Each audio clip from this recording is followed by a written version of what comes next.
Hi, boys and girls. Today I'm going to read The Brand New Kid by Katie Couric and illustrated by Marjorie Priceman. Katie Couric is a famous personality. She's a journalist and her picture's on the back of the book. And she wrote this book because sometimes we're not always very nice to new people, the people that are a little bit different than we are. So I want you to think about that when you're listening to me read The Brand New Kid. What can you do to make other kids feel good? The Brand New Kid by Katie Couric and illustrated by Marjorie Priceman. Ellie McSnelly and Carrie O'Toole were running and laughing. Their first day of school was today, and they wondered just what was in store. Would this be a good year? Would school be a bore? They kept fingers crossed they'd be in the same class, and on a big table that they had to pass, they checked to find out to which room they should go. McSnelly, 240. O'Toole, I don't know. Oh, here it is, dear, you're 240 as well. They squealed with delight. Oh, gee, this was swell. 240 meant they would both have Miss Kincaid, the best teacher by far in the whole second grade. They took their seats quickly. Miss Kincaid called the roll. Emily Allen, here. Tyler Antole, here. Peter Parzinski, Raquel Brooks, here too. She went down the list until she was all through. Then she got to the boy who was not in her book. We have a new student, they all turned to look. His name is a different one, Laszlo S. Gasky. He's new to our school in the town of Delasky. And can you see which one he is? Right there. Please welcome him here, won't you all please say hi? But the students just turned and stared at the new guy. His hair was so blonde, why it looked almost white. It stuck out all over, it didn't look right. His lips were bright pink, his eyes very blue. He looked at his feet and he fidgeted too. He was quiet at first and then yelled out, "Hello!" His voice booming so loud it made Ellie say, "Whoa!" The other kids laughed. Gee, this new boy was weird. Too different and strange to fit in, they all feared.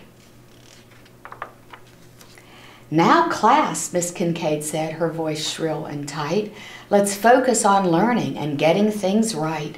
She turned from the students, white chalk was her tool, as she wrote, "Welcome back to Brookhaven School." Does this look like a class you would want to be in? Oh boy.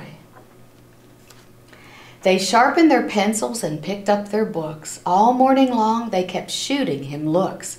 They headed to gym class, a quick softball game.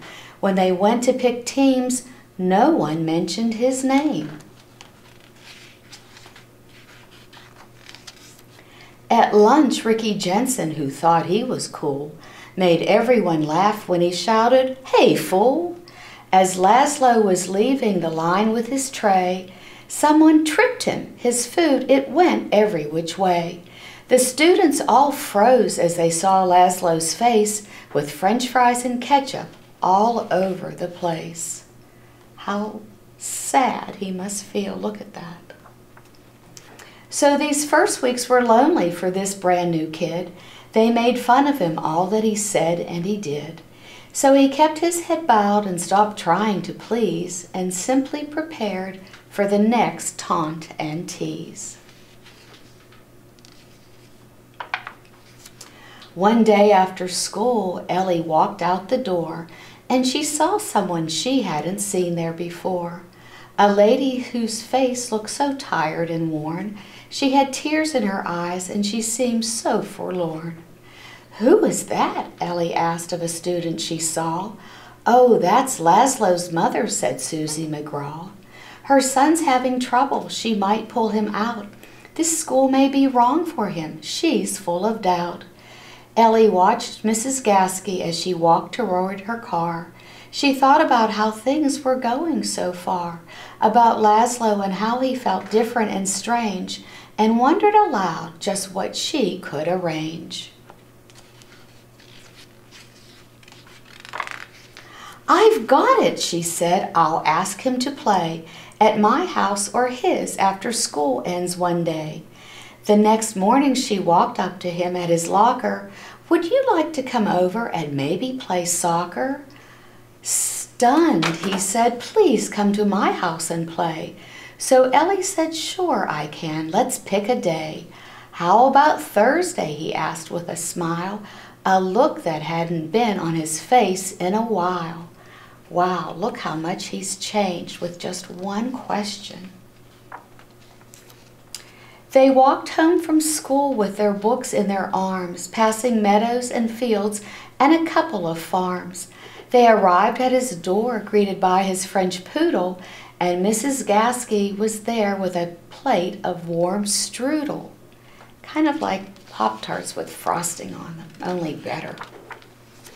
As they munched on the pastry, they made quite a mess, and Laszlo said, do you know how to play chess?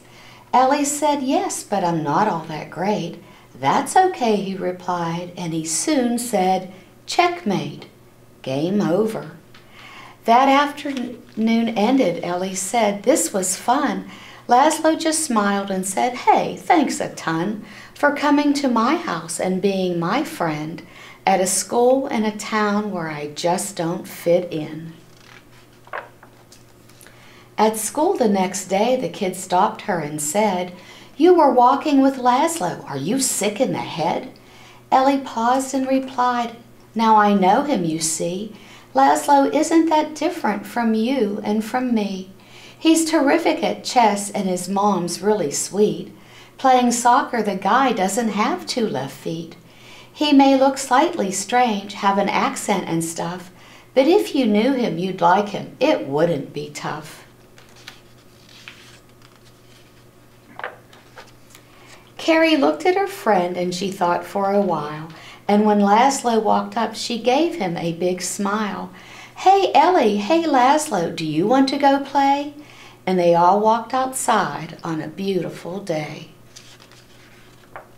The end. And there's Katie Couric, the author of our story.